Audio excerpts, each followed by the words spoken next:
I'm Tori. And we'll get to that. Let's get shifty!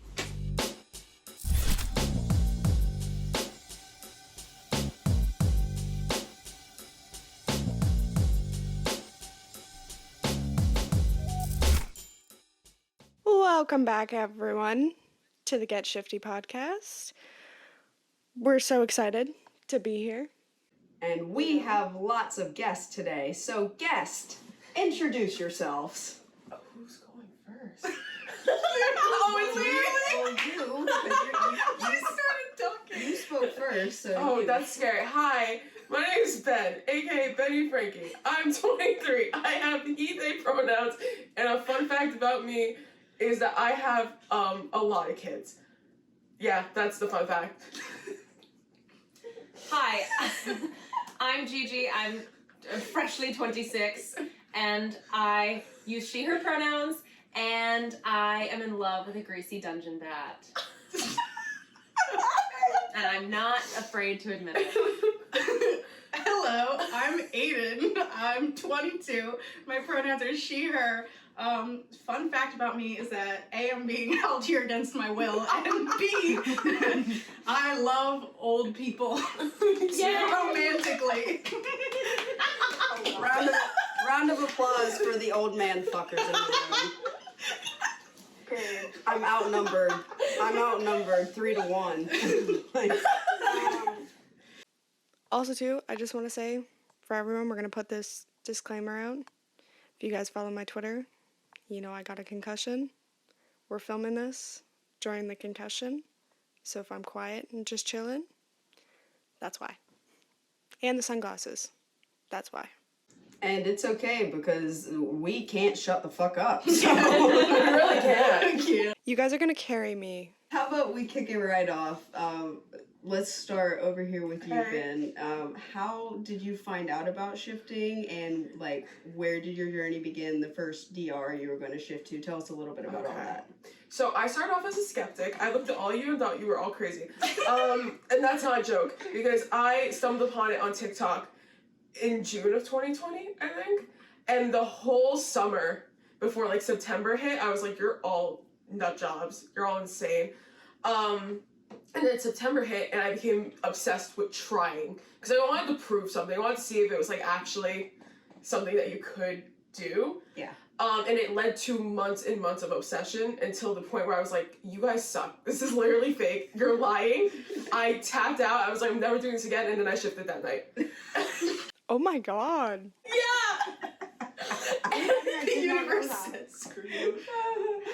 So you shifted that night to where? I went to my Wings Club DR, which is the first DR I ever had. It's also one of the DRs I've spent the longest amount of time in, with the longest consecutive shift being 2 years. Wow. What? Yeah! You didn't know that? No! What? How? Did you just say 2 years? And that was one shift? That was one shift. Hello? Are you okay No. mentally? No. No, I'm not okay. I'm the farthest thing from it, actually. But This is a great promo for shifting. Seriously.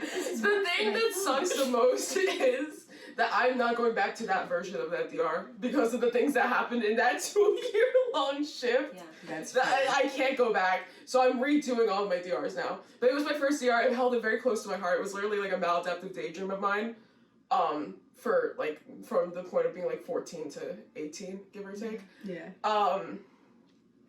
And I spent a lot of time there, a lot of time. I think we should move on from it. I found shifting, like many of us, on TikTok, but I was in Disney World, and it was November 2020, and it was after a long day of about 29,000 steps around the parks. Finally get back to the hotel room, you chill, and I see on my For You page this blonde girl talking about she's not sure if she should go with Draco or Harry to the ball. And I said, excuse me. Talking about it. And then I clicked that little hashtag, and I knew something had changed within me that evening. Within me. Something is so not the same.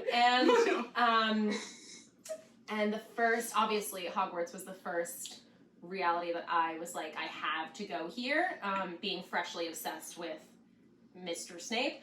And it has changed drastically over the last almost 3 years, but that's still where I'm going. It's not changed much. It's just many different variations of Alan Rickman. That is correct. There's just more variants of it. It's just if there is a piece of Alan Rickman media out there, she's shifting to it. I am nothing if not consistent. That's for sure. That's, yeah. Facts. Aiden? My turn. So I found shifting in August of 2020. I remember I was sitting outside my college waiting to go into class because I got there early, and I was just mindlessly scrolling through TikTok as one does, and I saw a video of some girl saying that she had danced to the song "Oh Children" with Draco in her DR, and I was like, what does this even mean? What is this girl talking about right now? I was like, DR, Doctor Dream? Like, I didn't know what we were talking about. So I think I liked it because it was like Harry Potter. And then I just, scrolled past it. And then I started getting more and more and more and more videos. And then I went down a rabbit hole. And 3 years later, and then I shifted for the first time like 3 weeks ago. So you know what? Worth it. In my opinion. And I just want to take a note here. I think this is one of the first times that we have asked this question and the immediate answer hasn't been, I saw a video about Draco pushing people down the stairs. Down the stairs. Because that is almost the immediate answer for so many people. Like, he was the starting point. He was the blueprint. So I just want to say this is a record. The fact that we got 3 out of 3. I was talking to Benny and Aiden before we started filming the podcast, and I told them that was the first thing I saw. Yeah, literally, this is the first time, and it's like 3 out of 3. The odds are ever in our favor here, because usually it's every single person. And 3 different versions too, like not even like the same video. Yeah, exactly. Like, so Which is crazy. Yeah, that's amazing. Look at that. There is more to shift talk than Draco pushing people down the stairs. Thank God. Good lord. Or Hermione doing the walk. No! I actually have a question for you, Ben. So, for those who don't know, people think that I'm a master shifter. It's Ben. Ben is the master shifter. I twitch. I feel like a novice compared to Ben. Ben, you've shifted how many places? I think the number's at 40. 40? Yeah. 40. Okay. I have a list. So I just want to know, like, considering you have shifted so many places and you have written like a ton of places to shift, just kind of like, what's that like balancing all those lives? It's not. There's no balance here. I mean that in the most like sincere way possible too. The way I was handling me shifting to so many places was really, really poorly. And only recently did I start actually being more consistent with where I was going and what I was doing. Because I spent a lot of time in my journey going to one-off places, going to places that are not fully scripted and just seeing what would happen. Mm-hmm. And for a really long time, the most I had scripted for any place was like my name, my birthday, my family, like money, and that was pretty much it. And I let everything else flow. And that got me into a lot of trouble. Yeah. Not in a way of like me like getting in trouble, but like me winding up in situations that are absolutely not ideal. I've been divorced like 3 times over, officially. Which is me hard. Clinging onto my marriage in life right now. It's hard. Like, it was hard as it was happening, but it was with 3 people who I cared a lot about. But I knew that it had to happen, and if I can go back and do it differently, I don't know if I would, but I feel like younger me would have, you know? Right. The person who shifted for the first time against the universe full of hate. Would have done it differently, and it took a lot of growing for me to realize that I wouldn't change that. And it's been hard to accept that and accept that those relationships are over, but I think it made me a little better. I think there were some growing points here. Right, and I resonate with that because, you know, my Wizarding World DR has been I am an international criminal right now, if that says anything. So I resonate with that a lot, and it's actually also a conversation I had with Gigi over here the other night, just even in regards to, like, IRL trauma, where it's like sitting here now, as much as I loathe the things that happened to me and the things that I went through, I don't know if I would actually change them, because I wouldn't be the person that I am without them. Yeah. And the fact that I was able to grow through them and take it for what it is and process and become better because of it is really something that I pride myself on, honestly. I agree with you guys. As we all know, my Regulus DR. I love how I was just like, we don't talk about Regulus, but the conversation has kind of come up where it ended so poorly. And I take it as kind of like an idea to share my experience with him, to be like, don't do what I did. Like, learn about Regulus, script about Regulus. Don't go in there blindly, because you'll end up in a bad situation. Yeah, and I mean, Tori, with your Regulus DR, and I mean, there's a lot of parts that we're obviously not going to speak about because they're very personal to you, but and if you could go back and do it again and tell your younger self what you're telling our audience now, do you think you would do it differently? Gagged her. Probably.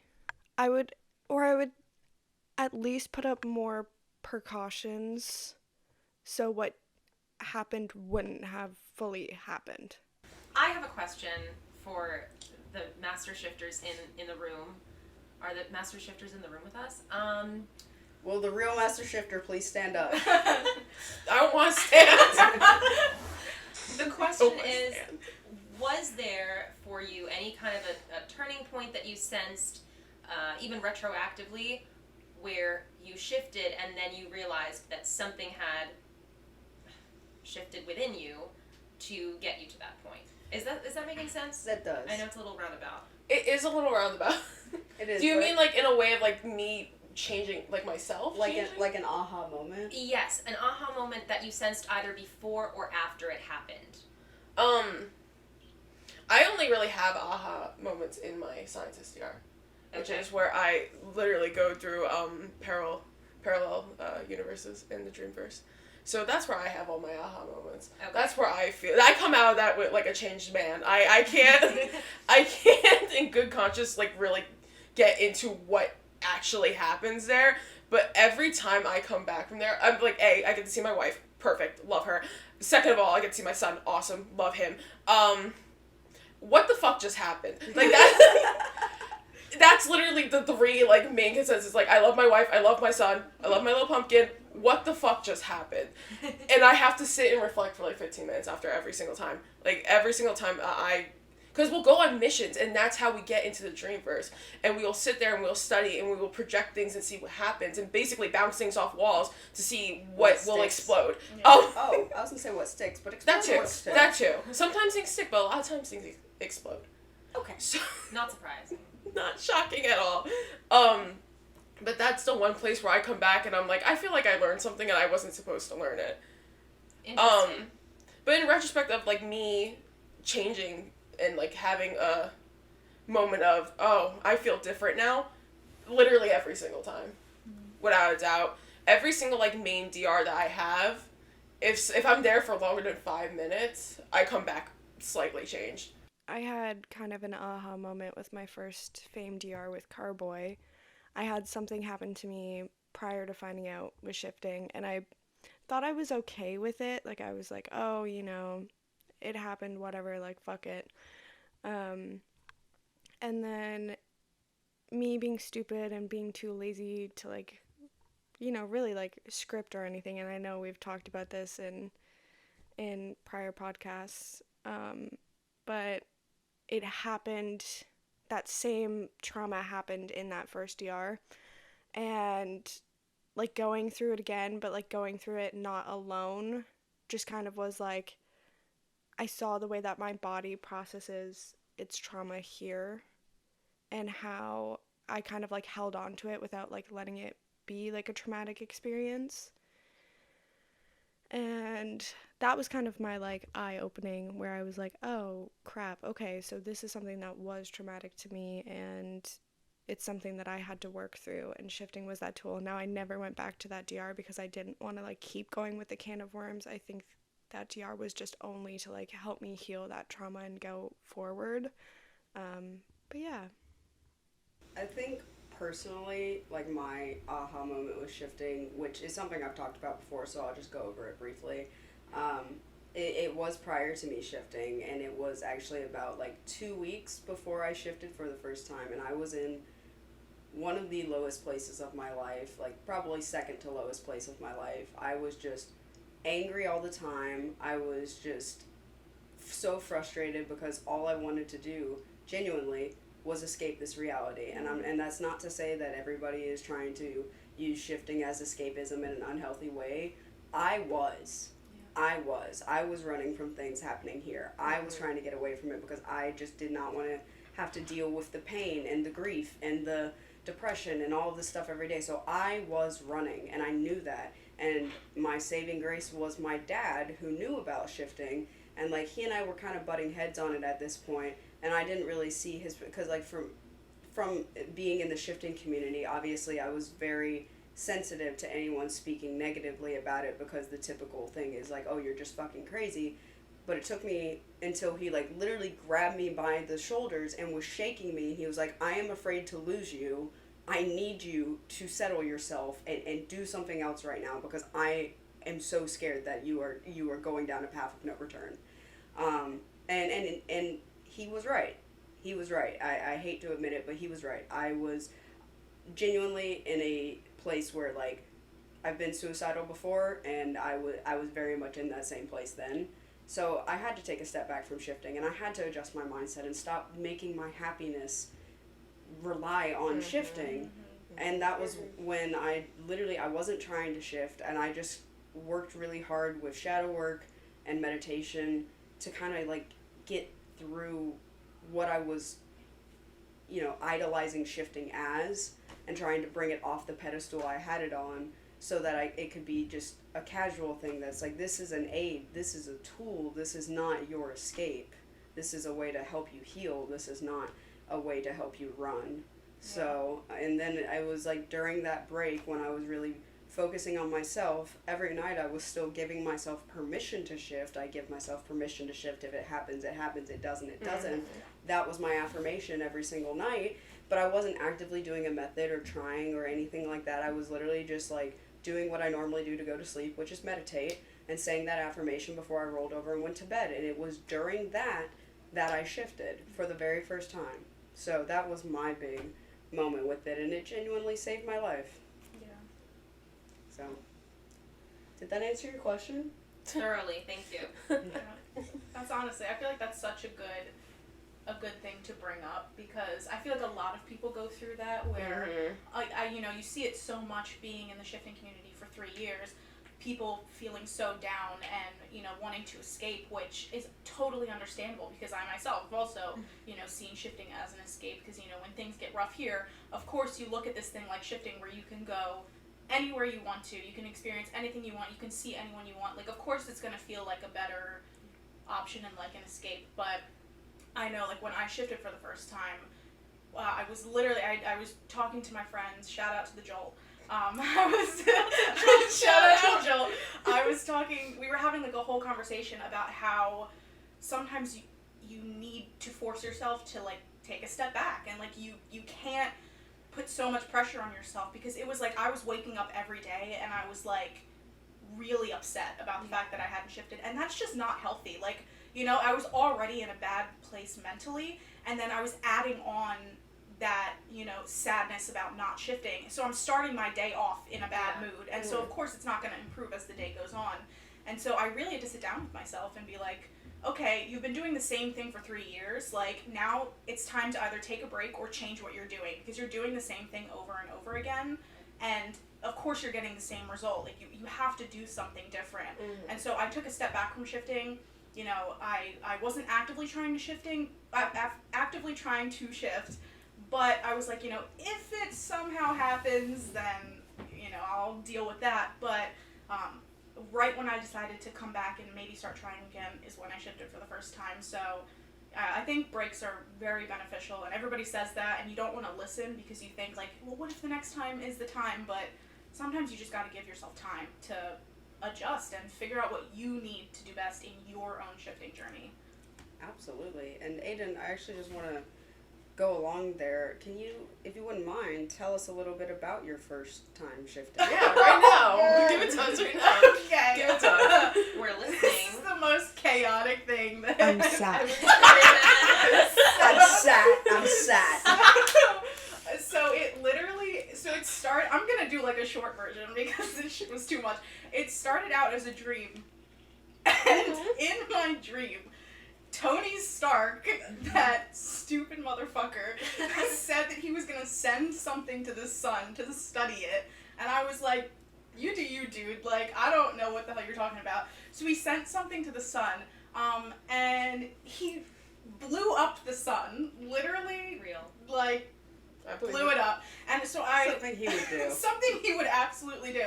So I was standing in the middle of this, like, park, and I remember looking up and I saw that the sun just exploded, and I thought to myself, okay, you're about to die. Like, everybody's about to die. Like, you have nothing left at this point. Your only option right now is to shift. Like, this is it. If you Tony want blew up the sun. you need to shift right now. So I literally just started saying affirmations. You know, I was like, I'm shifting, blah, blah, blah, all that. And I remember it got really, really dark, and then it got really, really cold because, you know, no sun. So, you know, and then all of a sudden I just felt like I didn't have a body anymore. Like, it was no longer Void. cold. I felt nothing. Void. Nothing. I couldn't see anything. Exactly. Like, I was You were pretty in the sure I was void. in the void state because it was nothing, but I was still, like, consciously thinking, and so I just kept repeating affirmations. I was like, do not stop repeating these affirmations until you either shift or you die. Like, I Shift or don't- die method. Shift or die. Shift or die. Shift or die method. Shift or die. Like, this is it. So I just kept saying affirmations over and over and over again. And then all of a sudden I felt this warmth. And I was like, okay, am I like chilling now? So I opened my eyes and I was like basically in some, like, I guess other CR kind of, just like a CRDR kind of. And everything was perfectly normal. Like, everybody was walking around. Everything was totally fine. And I kind of just remember thinking, like, okay, I'm here. Like, you know, and I was, like, actively thinking I could feel, like, the sun on, the good sun on my skin. The sun that was not exploded. Yeah, the sun that was still very much You're not intact. shift or die, son. Yeah, and I felt it all, and I kind of went, holy shit, and then I woke up, like, here. Oh, It was very, very short, but, you know, basically Tony Stark had to kill me in order for me to shit for the first time. The, so what the you're Tony saying Stark is- method. the Tony We Stark have method. to collectively, anybody who hasn't shifted yet, write to us. We're gonna take out the sun together. Yeah, We're we're gonna stronger blow together. up the sun. Congratulations, first of all, and second Thank you. of all, what the fuck? shift or die is crazy. Third of all, definitely relate to the, oh my god, it's real. Wake yourself Yeah. up. Immediately, and I was like, and I thought it was a dream too. Like, I convinced myself it was a dream because I think for trying for 3 years, it almost seemed like it was too good to be true. And so I got in my own head, and I remember I was texting my friends, again, the Jolt, and I was like, hey, I just had like the craziest dream, Yeah. guys. And I told it to them, and they were all like, are you stupid? Are Like, you dumb? Are you stupid? you Are you dumb? They were like, so you were consciously thinking, you were in the void state, and then you opened your eyes, and you were somewhere new, and you could feel everything. Well, and I was like, well, now that you put it that Now way. that you said it like that. Not you, trying to shift for 3 years, shifting, and then gaslighting yourself into You're saying like, that you no. did not shift. I just said that the happened. other day too when I shifted for the second time. I was like, guys, I had another crazy dream. And Like, then we were like, if you felt everything and there was Yeah. no question of like, is this a dream? Then you shifted. Okay, so in season 2, episode 1, we talked about obscure DRs that, you know, the listeners may have or that we have, and we want to know about yours. Tell me some obscure DRs. Really feed my interest right now. Let's get out our list. Yeah, shall I get out the doc? Everybody whip out the list. Shall we get out Hold on. our list Look of at this. DRs? They literally have lists. Oh my god. I don't know if I got anything too crazy in here. I'm not gonna lie. Are you kidding? How many are on this list? Ben? 170. I had 300. Okay, 170. There were 300. I got rid of a lot. Because I would look at something, I'd be like, why am I going here? And the script wasn't done, and I had no intention of going, and I was like, why is it on the list? Because it can Oh be. my god, Benny. Like, it had to end. So I've been, like, going crazy. Right off the bat, though, I have a Kim Kardashian Hollywood DR. Like the game? the mobile game? The mobile game Kim Kardashian Hollywood. So how does that work? You have to I have am stars. my character in Kim Kardashian Hollywood, and I am an A-list celebrity, and I'm friends with Kim Kardashian. So it's just like a fan DR. It's just a fame DR, except it's specifically Kim Kardashian. Kim Kardashian. Kim Kardashian. I have 15 South Park DRs. No, Yeah. hold on. I need you because I also have a South Park DR that I'm not shifted to. I need to know about what this like. How 15? How does this vary? So I kind of became very clinged and attached to who is the two people who are now partners of mine in a fame DR. Matt Stone and Trey Parker. I hope they never see this. I hope they never come across this in their lifetime. But I became very attached to them, and I became very attached to South Park because I created a DR where I helped create it. Okay. So I became very, very attached to it. And not just, like, the characters, like, being, like, 9 years old. Like, variants of them with the same name, except they're my age, and the show's 30 years old, so it doesn't matter. Shut up. Give me a second. So they're all, like, the only thing that they have in common with the South Park characters is literally their names. Right. Everything else is different. And there's 15 different variants of it because I've become so attached to the family I have there and the friends I have there that I can't live without them. It's really unfortunate. Because the first South Park DR I had was an Apocalypse DR. I remember that. It's called Saviors. Benny? Yes. Benny, Yeah. do they still have like the same like you know how like South Park is like really iconic for their quotes? Are they still like do they still have like the same like dialogue yeah, kind like, do of? they where wear they're, Oh, the like the same banter? Yeah. Oh, completely. Yeah. Okay. You know. Okay. No, that's stuff That's like... insane. But, like, I like the script Like stuff like that. does Kyle still wear the hat and Stan still wear the hat? Only some places, because it's really funny to watch them be 22 years old with a fucking bright green hat on. Or the So blue silly. and the red with the puffball. Exactly. Oh, yeah. It's like, well, see, It's not even cold. What are you doing? I like it. What do you mean you like it?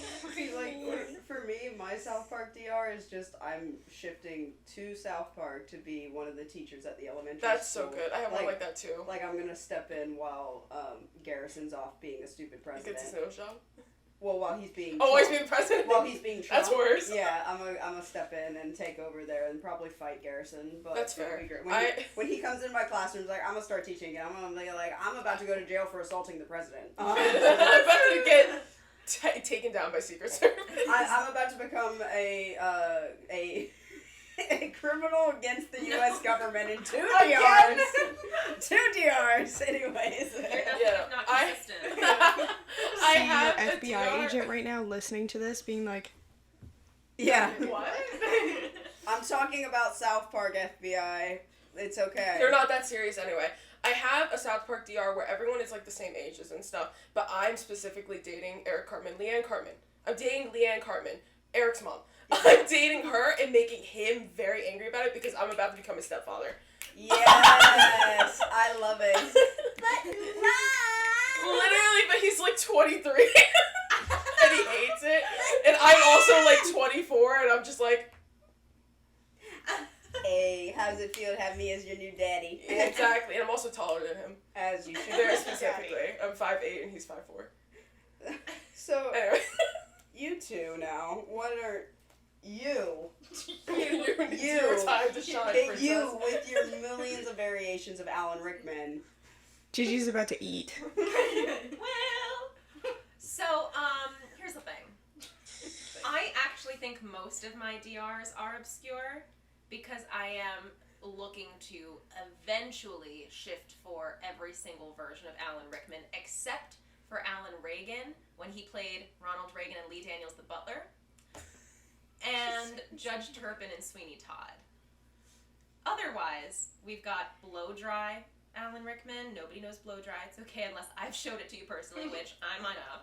And Galaxy Quest, in which he plays an actor playing an alien and he has an alien headpiece. I scripted that he doesn't always wear that because, ew.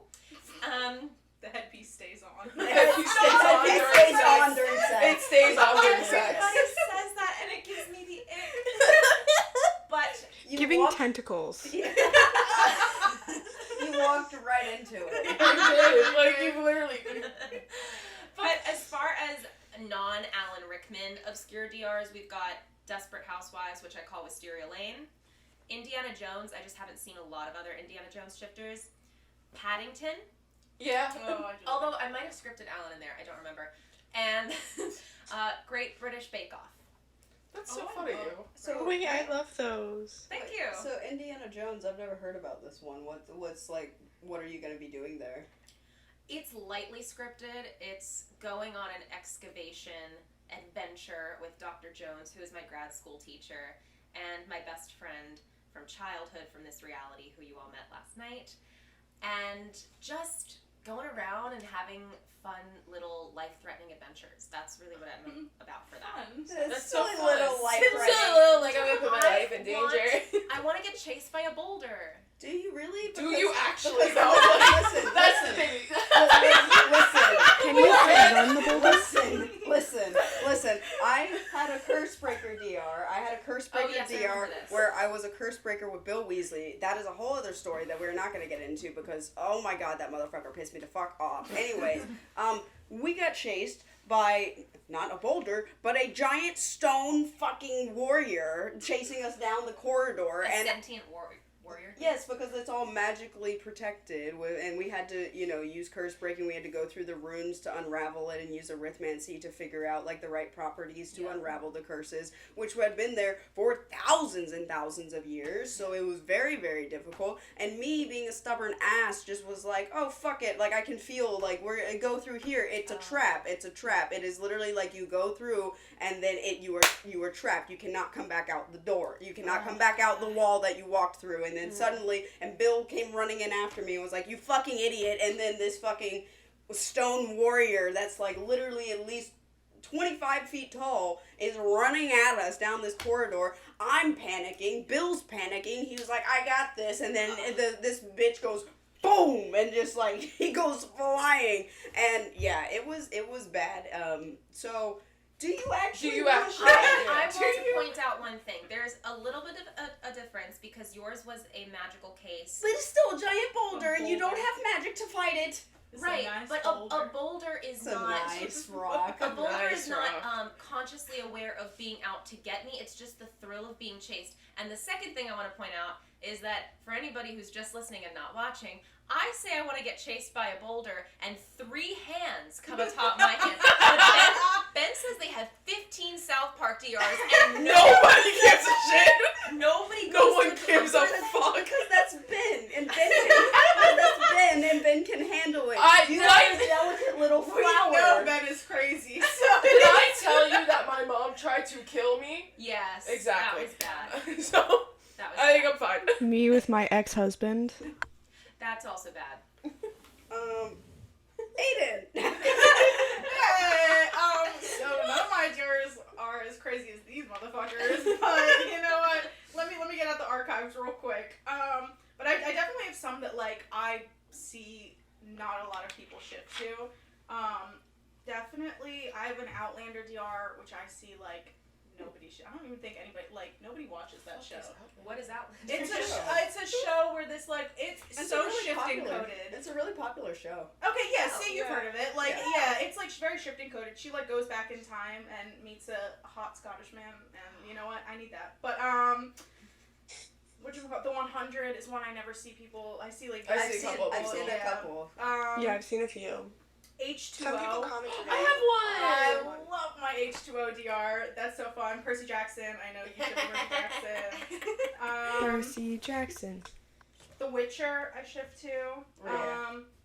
And then, yeah, I mean, like, I have a bunch, like, I have ones that people think are crazy, like, I shift to The Walking Dead, and people are like, what? That's kind of popular, though. Yeah, I have 3 Apocalypse DRs, so you know what? I think I'm sure. But you know what? I'll take that. I will take that. Hot take. I'll take that over the 13 Reasons Why's shifters. 13 13 reasons why. Yeah, I was scrolling on TikTok and I saw someone was shifting for 13 Reasons Why, and I was like, What is there to do? You just watch a girl, like, my off God. herself? Literally. Like, no, what? yeah. You're just kids in high school. Like, there's nothing fun there. And that's what I was saying. I was like, dude, do you realize like how fucked up that is? That's my like number one hated thing right now is the 13. Any single chance I have to talk about the fact that someone is shifting to 13 Reasons Why, I do bring it up because I am a hater and I don't care. But like, here's the only, I guess, acceptable way I could see that going is if it's like, oh, I just want to like none of the events of the actual story are happening. I just want to Go like hang out with the be with characters. all the people Yeah, I like in the town and just kind of like have that experience in the town, you know, or whatever. Like that's the only acceptable answer I can find Yeah. in that. Someone commented that and they were like, "Oh yeah, no, we're going off of like the events." And I'm like, Why? Why choose Why? that when you could choose something? When you choose something Normal. not that. I have a grown-up DR too. I forgot about that. That is a That's a leap. That- I keep saying I want that is absolutely very be my dad. I would yeah. want him to be my dad there. "Give Cameron a Boyce a hug for us." Stop! I didn't even think about that. Oh, Yeah, just give him a hug. Oh, the way all of us were just. I know, it's so sad. I don't know why. Like I never watched like Jesse or The Descendants Really? or anything like that. But like when I always saw his face. So like when he died, it was just Yeah. it actually cried. it hit me really hard, and I shed a tear too because like even though I had no connection to it, it was like, man, it's just like a young great actor. Yeah. He was Yeah. so talented. He So was young. so We have the same birthday, I think. Hold on. Yeah, he was so talented. He was so young, and just to pass in such a manner like Yeah. that is just it was so just sudden, Yeah. you know, like it wasn't. yeah. Yeah, we have the same birthday. He was a year older than me. So after that sad and depressing moment, let's move on. Let's move on to our follower question of the week here. So this one asks, could you please talk about your experiences with shifting to a DR with an established storyline, book, movie, show, etc.? How do you decide at what point in the story to insert yourself?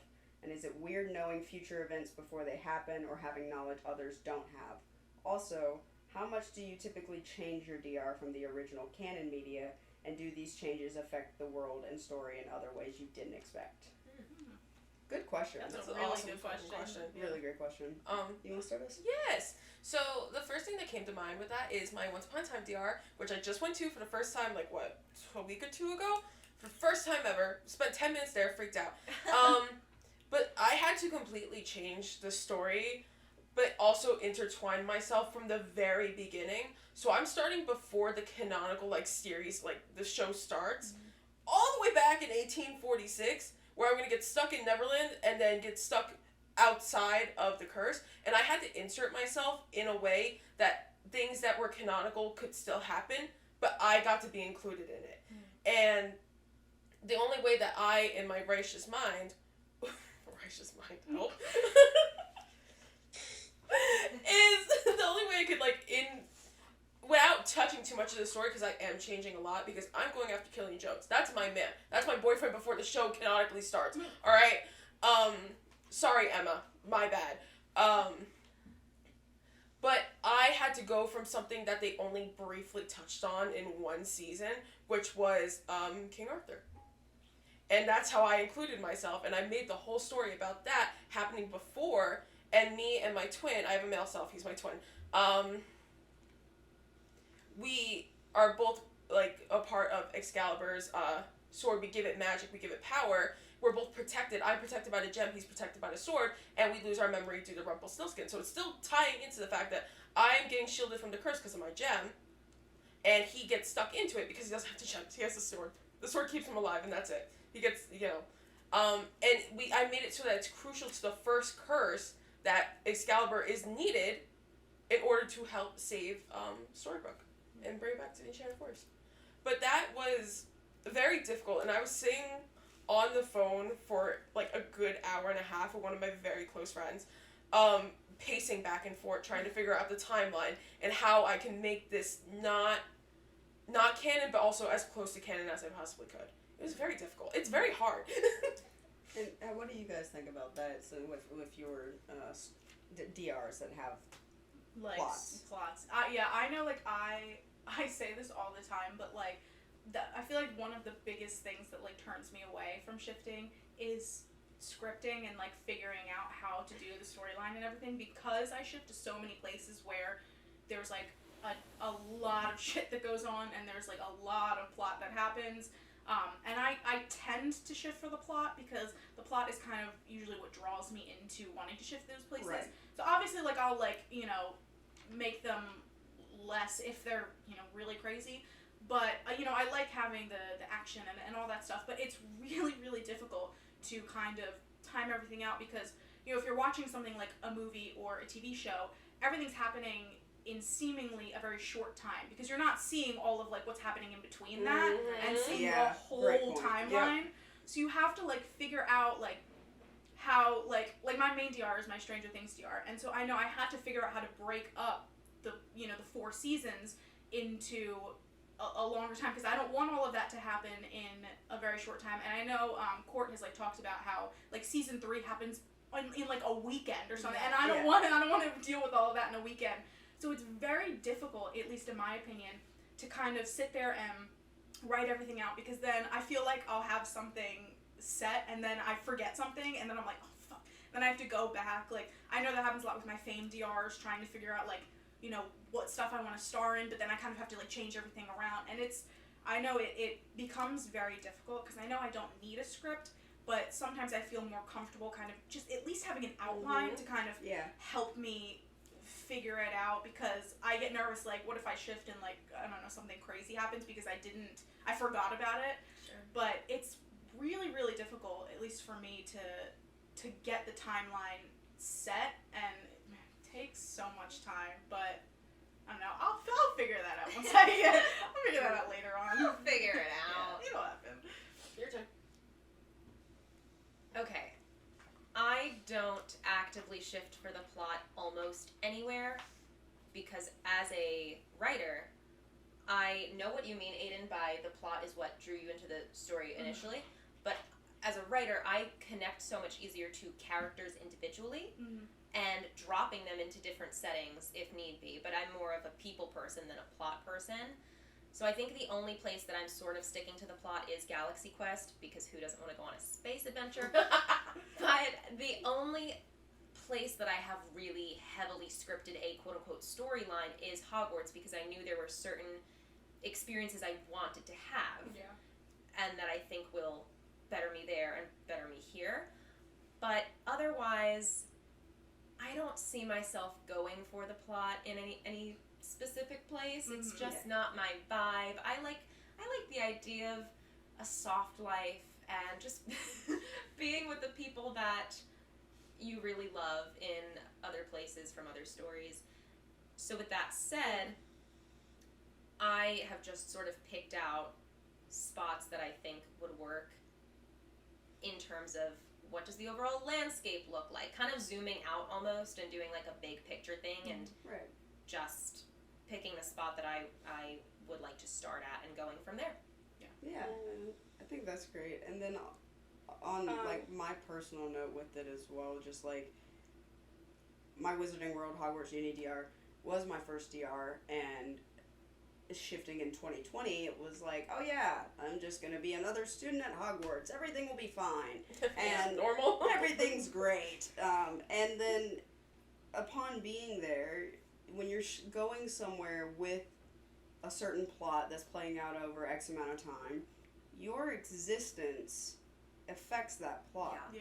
Your existence there affects, and so the plot's not always going to play out in the way you think it is. And people, you know, back on the point about the having knowledge of it, we were talking about this last night of like, even though I know technically what's going to happen because I keep my memory and like awareness of my CR in my DRs, when you're living day to day, you're not thinking like that. And so there's nothing about, like, it's more of a thing where it's like, oh my god, I can't, instead of it being, oh my god, I can't believe this is coming up, it's more of a thing where it's happening and I'm like, oh shit, that's today? Like, you know? Now, I have to tell you, I have to confess to something. So I scripted, currently, I didn't always do this.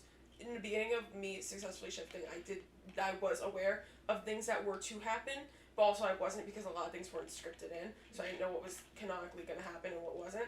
But I stopped scripting that I remembered things. And that's been very interesting. It's been very scary. Yeah. I don't think I could release control like that. Like, It's very hard. It's hard, but that's so hard. smart. It's hard.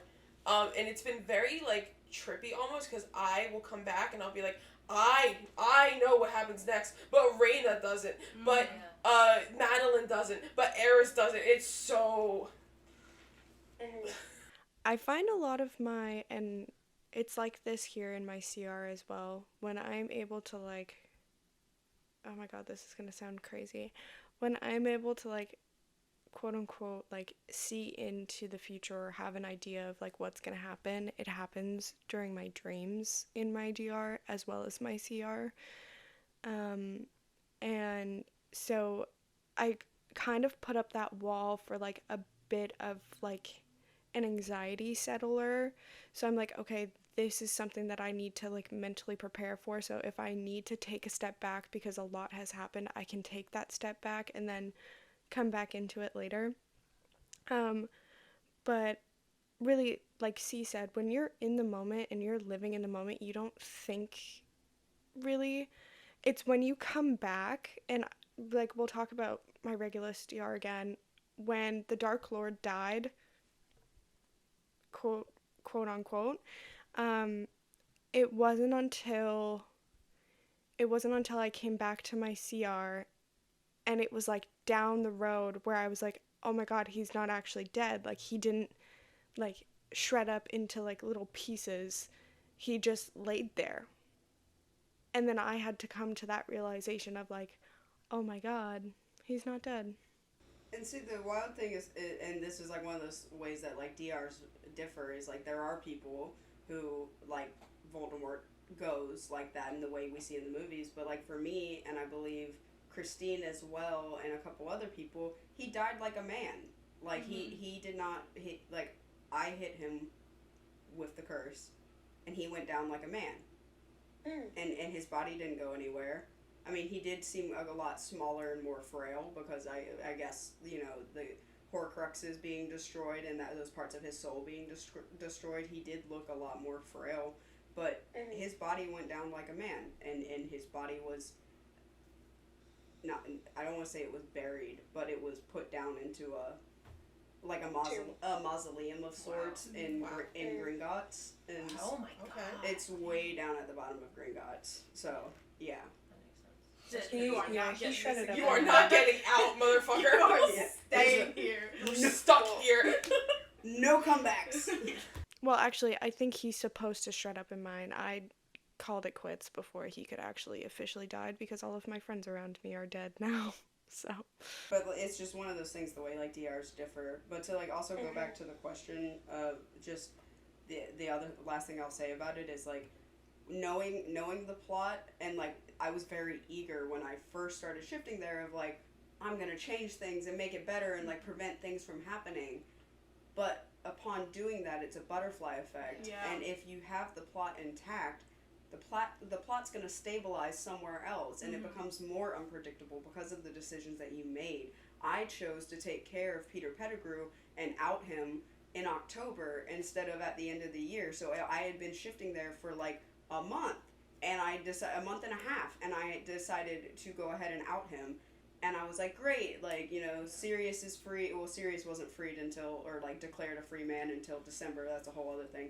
But, like, all of these things, like, I was like, Remus isn't going to lose his job. Like, Sirius is going to be fine. Like, you know, and I told Fudge to go ahead and take care of it and not to ever leave Peter Pettigrew alone. And you know what? They left him alone with a fucking Dementor, and guess what happened? He fucking ran off, and I told him not to, if Fudge would just listen to me. Anyways, Anyways, not the point. I'm getting angry about something different. Point is that I made that decision thinking that it would clear a bunch of things, and it didn't. Remus still lost his job. Sirius was still, even though he was declared a free man, he was still, persecuted in the streets outcasted by the community because it didn't matter what was said. They had this image in their mind for so long and all of these things. So it's just, the plot will stabilize somewhere else and it becomes more unpredictable. We're going to loop back to one of our earlier episodes. Y'all remember we did Am I the Asshole? Shifting edition. Here we are bringing in that segment now. So I have another entry from that Google form, and just remember, if you would like to submit your own entry, that link's going to be in the description. Please keep submitting to that link because we will read them out from time to time on the podcast as we continue. So, am I the asshole for getting angry at baby shifters complaining that they haven't shifted yet? I have been trying to shift for 3 years, and I have only successfully mini-shifted for like 5 seconds. Then I go see people who haven't been victims of 2020 shift talk misinformation and have the full guide to shift and then complain they aren't shifting from the first try, saying they want to give up and lose hope so fast. I get so angry, like you really have barely started your journey. I get their sadness and disappointment. Believe me, I've been through it so many times that I've lost count. But then they start complaining like it's taking them so long to shift, that 6 months is way too much and life isn't fair to them or the universe hates them. Grow up and instead of complaining, try figuring out what's causing you not to shift or take a step back from shifting a bit because this isn't healthy. You're not the asshole. You're not the asshole. Like, you ate that. No, Absolutely because ate there's down. such a, you're so naive in the beginning of your journey. Oh, I was so naive. I hope I'm not speaking for anyone, but I'm pretty sure a lot of us were naive at the beginning of our journey, and you have no idea what the fuck you're getting into. You're not wrong. You're not the asshole at all. You have no idea. And, No. and the thing too is just I've said this multiple times before, shifting is such an introspective journey and it is a hard one. Even if you shift on your very first try and you are successful, your journey doesn't end there. You are still going to change your opinions, change your views down the line, and it's still going to be hard. It's still going to make you find out parts of yourself that maybe you didn't want to find out, but they need to come to the surface for you to grow and be a better person. And with your journey just prior to shifting, as I mentioned earlier, it was hard. It put me in the worst place I could possibly imagine outside of one other time. And this journey is not for the weak. If you don't have the mental health to be on this journey right now, take a step back because you don't want to get to the point where I was at, where I literally was questioning whether life was worth living here because I couldn't shift. Facts. At least for me, I know when I was a baby shifter, it was very, very frustrating, because I thought, I just learned about shifting. It's going to happen so fast and it's going to be so easy. Yeah. And cut to 3 years later. But, so it's on one hand, I understand the frustration because I think no matter what point you are in your journey, when you find out about something like shifting, you think, holy shit. I know for me, it was very much like a holy shit moment. I cannot believe that something like this is real and something like this exists. So I think I understand being a baby shifter and being frustrated that you're not shifting because I think it's frustrating for anybody to not shift. But on the other hand, like that person said, you're so early on in your journey. You weren't infected by, 2020 shift talk, which was a fucking mess. Hellscape. A mess. Hellscape. It was so bad. So, I think, you have better resources, and, I feel like everybody always says, you do research on your own. Do research on your own. Shifting is a personal journey. People can give you methods. They can give you advice. They can give you anything under the sun. The only person who's getting to your DR is you. You are the only one that's going to get you there. So you need to figure out what's going to work best for you. So I think, do your research. You can look at what other people are doing and kind of try that to kind of figure it out. But, I wouldn't wish it taking anybody 3 years to shift because, I do know in the past 3 years, it has come with a lot of very negative moments. Like C was saying, I was getting so upset and I was like, shifting's not even real because, I've been trying for so long and it's just not happening. I don't understand, what I'm doing wrong. and is it even worth it anymore? And I'm just doing so bad in my CR, and so I was like, is anything worth it anymore? And that's, I think I kind of had to hit rock bottom in order to reevaluate and reassess not only my shifting journey, but my life here. I had to figure out, how to be happy here, and I'm not fully there yet. I have my bad days, I have bad weeks, bad months, bad years, but I think I kind of have to do things to make myself happy. Coming here, hanging out with all of these beautiful, amazing people is something that's made me so happy, and it's a reminder that my CR isn't all that bad, and I'm still important.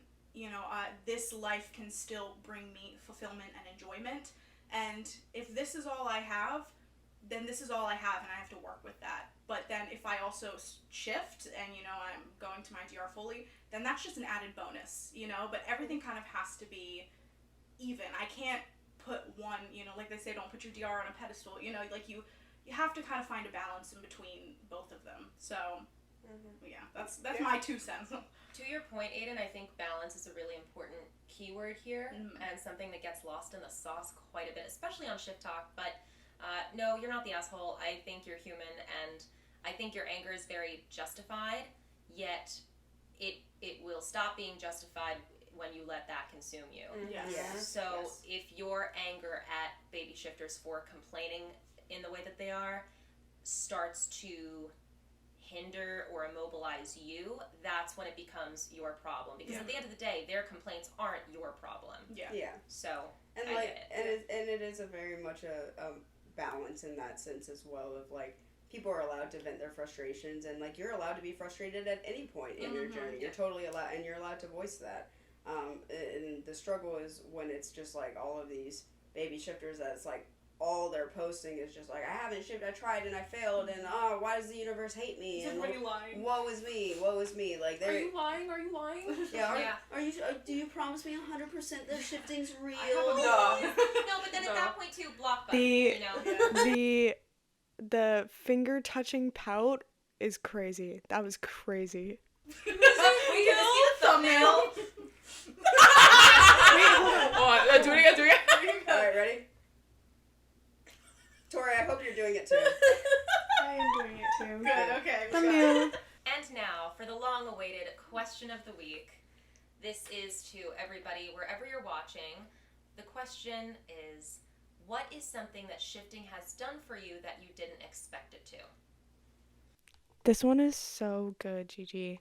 I definitely, for my answer, I definitely think the healthy form of escapism, and I'm emphasizing on the word healthy. Sometimes you need a little break, or sometimes your mind is so busy, and I kind of, having ADHD, my brain is always on bust, and so sometimes finding that peace and quiet and the time to shift, to go and kind of experience life there and kind of quiet my brain down a little bit here and give it time to rest is something that was really like inspiring for me. And also too, like, it made me love my CR. Like my shifting experience made me love my CR more than I ever thought would be possible. So yeah. Yeah, I think there's a lot of us here that resonate with that. What are your thoughts, Ben? So, something I didn't expect was how much I was going to grow. I did not expect how much I was going to change as a person. I went from being like, I was a very odd person. I still am a very odd person, but I've been able to handle my emotions differently than the way I would have almost 3 years ago. Yes. That has changed so drastically. The way I approach situations, the way I talk to people, the way I handle personal issues, the way I handle issues with other people completely changed. And I don't know if it would have changed without this. And I'm very thankful for that too. I'm very thankful for being able to just actually see, actually do. And I feel like I didn't know what I was expecting when I shifted for the first time. I didn't know what I was even getting myself into. And like I said earlier, I think I wouldn't change anything that has happened in the last 3 years I wouldn't change it at all. And old me, 2020 me, 2021 me, 2022 me would have absolutely tried to change everything to make it perfect. And it's not. And it's actually quite bad. It's actually kind of bad. Terrible. It's real life. But it's real. It's real life. I as stupid as it sounds, I don't think I was expecting it to be so real. Yeah. Peace. What about you two? I actually thought this would be a default answer, and so forgive me for that, but as somebody who has spent a collective of maybe 10 seconds in any reality, no, except for this one, I thought friendships were sort of the big thing that has influenced my life from shifting, namely Exhibit A, sitting here with all of you, and with Tori right here. Tori. Hi, Tori. Hey, Tori. Hello. Tori in Canada. Hello. I obviously saw that there was a community of people who were doing this, but to find people that I have so much of a soul connection to has been really gratifying, and I realize at this point, way down the line, that not everybody gets that. And so that is a very special thing to me. So I appreciate that very much. And it's crazy too because like I feel like a lot of people would believe that it's like, oh, the soul connection is because we shift, but it's like shifting is just such a small aspect of like the way that we connect with each other, because we've all just like connected with each other on such a genuine level. It goes deeper than shifting. It goes deeper than this reality. Yes. And it's something I think we're all immensely grateful for. Well, it's like, you know, shifting may have put us in the position to be friends, but we're the ones who actually, like, pursued the friendship and, like, made that bond, like, so deep. Yeah. So, Aiden, what's something that you didn't expect that you found on your journey? Well, kind of like two things, but one, of course, patience. You know, patience. But another thing I kind of recently came into, which I really didn't expect, is the amount of confidence in myself that it's given me, because I don't remember if I saw this somewhere or if I thought of this myself. I don't remember. But I was kind of thinking about, you know, when I was scripting my DR selves, and I was thinking about how cool they are and about how confident they are and how they can do everything, you know, so well, and how beautiful they are and blah, blah, blah, blah. And the thing about me is I can be very self-deprecating about myself. And I kind of had like a moment where I thought, that's literally me. That's literally you. Literally me. I was sitting here that's like, you. I was clenching Baby, my that's fist. that's you, baby, that's you. I was clenching my fist not to say it because I knew. The I Arthur literally was meme. clenching my fist not to say it because I was hoping you were gonna come Yeah, around. I got there. The But like, C-stand. The Arthur meme. Steve just became the Arthur meme. it's literally, but like, yeah, I had that moment where I kind of thought like, holy shit, like I'm sitting here, you know, and I'm thinking all of these horrible things about myself and how much I don't like myself, but how much I love my DR self when we're the same person. And for me to insult myself here, I'm insulting them. And that's not fair. Like, you know, like they've fought so hard to be where they are. They're incredible people. So why does that not make me incredible as well? So I think that that's something that I really wasn't expecting from shifting, because I think I thought it was going to be like everything's going to be so cool in my DR, but everything here is going to be shitty forever. But it's helped me be more confident in, you know, myself and kind of just in everything, just appreciating things more. So. And I think for mine kind of goes off of yours in a very similar sense. I'm trying to have a serious moment here. I just needed to grab her. I'm sorry. For me, it's a very similar note, but it's specifically worthiness, and we talked about this last night with that waiting room that I shifted to. But to give the TLDR, I shifted to a waiting room where I was shifting with a version of George that knew everything that had happened in my Hogwarts Uni DR. Wizarding World DR is what I'm going to call it now, but I say both just for anyone who's confused. But Wizarding World DR. And they knew everything that had happened up to that point. And I really wanted to tell this version of George about shifting and see what that conversation would be like, which was terrifying. And I'm not going to go into the full conversation of it, but the ending of the conversation was essentially George just being in awe that I would that like in that reality we're together, and then here's a different one where I'm with a different version of like similar but different version of them, and just being like, I guess we'll always find each other in the multiverse, and our love spans through realities, and I'll love you for 1,000 lives, and really coming back here and feeling that, I'm gonna get emotional, feeling that love, and knowing that I'm worthy of receiving it, and worthy of a love that deep, and okay, everybody's watching me. We love you. I'm like the most awful. Sorry. I'm also reaching out to touch you right now. But to be worthy of a love like that, and to be able to receive that is something so special, and something that never in my wildest dreams did I think that somebody would love me for all of me, all versions of me, and all realities, and to genuinely see me, all of me. So that's something I didn't expect, and that's something that I had to do a lot of work with my therapist over that one, because she was like, is George perhaps saying the same things that I've been telling you for some time? And I was like, listen, lady. Put it that way. Listen, lady. I developed an eye twitch. Listen, I was sitting lady. in the chair like. I don't know what Listen. you're talking about. No, I came to that realization myself. I didn't need you to tell me anything. I'll take my $200 back. Yeah, thank you. Thank you so much. But yeah, so that I think wonderful question you came up with there, Gigi, and we would love to hear what you all have to say, whether it is going to make you cry like it did me, or anything that you feel you have been impacted on your journey, whether you have or haven't shifted. We would love to hear from you. So I'm gonna wrap this bitch up now.